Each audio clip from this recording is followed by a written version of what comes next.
runtii waxaa sharaf weyn ii ah inaan idinku soo dhaweeyo munaasabadan dabaaldega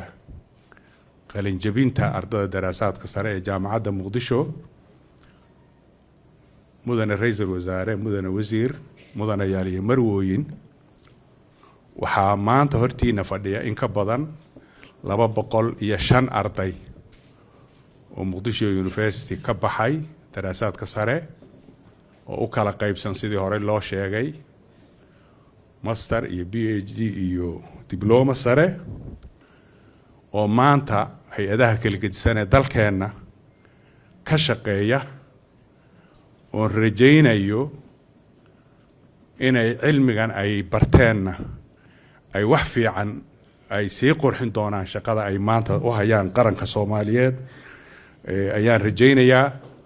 aad iyo aad bay sharaf weyn ayay noogu tahay mudane ra'iisul wasaare waxaa aad iyo aad farxad iyo sharaf iyo reereyn noogu ahdaan nahay bahda jaamacadda Muqdisho inaad nagu soo sharfiday nagala soo qayb gashay iyadoo intii u horeysay tii labaad midna ahayn maanta adiga wasiirka waxbarashada hidaayada tacliinta sare iyo madaxda kale ee kala gedisanba inaad nagu soo sharfiseen u dabaaldega iyo marxabaysiinta iyo sagootinta iyo la dardaaranka kawaadirta aadka u xoog badan ee dalkeena u soo baxay haddii aan aniga hadalkayga inta badan aan u jeediyo qalinjabiyaasha waxaan leeyahay qalinjabiyaasha sharafta leh qalinjabintu ma aha dhammaadka waxbarashada balse waa bilow marxalad cusub iyo mas'uuliyad cusub shahaadada aad maanta qaadateenna waa aqoonsi aqooneed laakiin waxa muhiimka ah waxa yahay waxa aad ugu qaban doontaan aqoonta aad barateen ee uga faa'iideyn doontaan dalka iyo dadkiina Soomaaliyeed ee aad wax u baranayseen aad u soo dadaalayseen muddada dheer Soomaaliya waxay u baahan tahay runtii hogaamiyaal aqoon leh anshax iyo hal abuur leh waxaana idinku dhiiri gelinayaa dhammaantiin qalinjabiyaasha ayaan la hadlayaa idinku dhiiri gelinayaa inaad xal u heshaan cilmiga aad barateen xal ugu heshaan caqabadaha sidii wax looga qaban lahaa caqabadaha hortaagan dalkeena abuurtaanna fursado cusub iyo horumar inaad abuurtaan sidoo kale waxaan idinkula dardaarmayaa in ay noqoto aqoontiinu aqoon iftiin leh oo hoggaan idinku hoggaamisa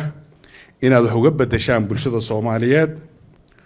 shahaadada aad qaadan doontaan maantana ay noqoto ballanqaad inaad u ballan qaadaan ummadda Soomaaliyeed wax qabadka qiimaha leh iyo isbeddelka aad ku samayn doontaan waxbarashada aad barateen insha Allah jaamacadda Muqdisho waxay aaminsan tahay iyadoo muddo hadda 30 sano soo shaqaynaysay aragtideedu waxay tahay in dal iyo qaran lagu dhisi karo aqoon cilmi baaris iyo in la helo jiil karti u leh inuu hogaamiyo isbeddel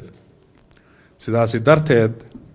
waxaan sii xoojin doonaa oo sii wadi doonaa insha Allah taala inaan hormarino tayada waxbarashada cilmi baarista iyo adeegga bulshada ugu dambeyn waxaan jeclahay inaan hambaliyo iyo bogaadin aad iyo aad u qiimo badan halkan uga soo jeediyo qalinjabiyaasha qiimaha badan ee horteena fadhida aan idhaahdo iyaga iyo waalidiintooda iyo asxaabtooda iyo eheladoodaba iyo macallimiintii ku soo hambaliyo aad iyo aad baad u mahadsantihiin qiimo weyn ayay maanta noogu fadhidaa taasi ugu dambeyn waxaan rabaa hadalkayga inaan ku soo gabagabeeyo anigoo u jeedinaya mahad ballaaran ra-iisul wasaaraha qaranka, wasiirka waxbarashada, madaxda kale ee halkan fadhida ee inagu soo sharfay dabaaldega qiimaha badan iyo faraxa inay nala qaybsadaan mooraalkana noogu dhisaan mar labaad iyo mar saddexaad. waxaan leeyahay aad iyo aad ayaad intii nagu soo sharfisay ee nagala soo qayb gashay aad u mahadsantihiin. hambalyo ayaan leeyahay qalinjabiyaasha, hambalyo ayaan leeyahay eheladooda, hambalyo ayaan leeyahay shacbiga Soomaaliyeed. dhammaantiin aad iyo aad baad u mahadsantihiin. jazaakum allahu khayran. asalaamu calaykum waraxmat ullaahi wabarakaatu.